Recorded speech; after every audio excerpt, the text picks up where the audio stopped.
وربما أهم حدث صار اليوم في الجلسة الافتتاحية للمؤتمر القومي العربي هو الاحتجاج على حضور راشد الغنوشي رئيس حركة النهضة.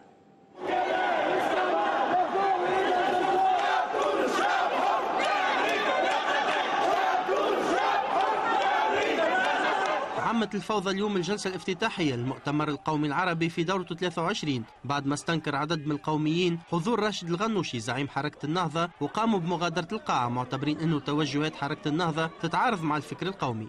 للأسف نتفاجأ ونتصدم بأنه حركة الإخوان اللي هي جزء من المشروع الصهيوني وجزء من المشروع الأمريكي وجزء من المشروع القطري تصبح حاضرة. نحن نرفض حضور الغنوشي لمواقفه المتخاذلة تجاه القضية العربية، يعني القومية العربية. يعني راشد الغنوشي يرأس حركة النهضة، حركة النهضة تقود ائتلاف حاكم، هذا الائتلاف من منجزاته فقط مؤتمر ما يسمى بأصدقاء سوريا، يعني اللي هو تخريب والسعي لتدمير سوريا. من استدعى أصدقاء سوريا وهم أعداء سوريا بالأساس يتولى الكلمة فيه. من يعادي الآن القلعة الصامدة لا يمكن أن يكون ضيفا أو مؤتمرا في هذا المؤتمر. من جهة راشد الغنوشي زعيم حركة النهضة أكد أنه حضوره جاء تلبية لدعوة توجهت له، وأنه عضو في المؤتمر القومي العربي، كما أشار لأهمية الحوار بين مختلف التيارات. أنا عضو في المؤتمر القومي، وعلى هؤلاء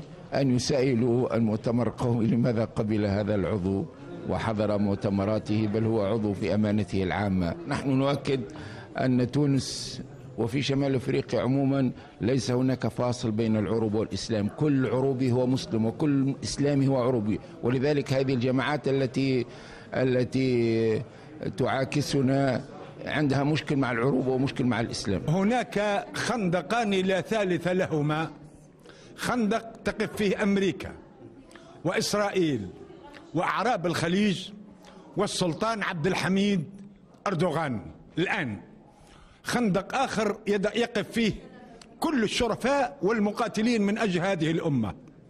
سؤال المطروح والواضح: ما على الحركات الإسلامية في الوطن العربي وفي تونس بدرجة أولى أن تحدد موقفها بالوضوح الكامل في أي خندق تقف، وبعد ذلك يأتي الحديث.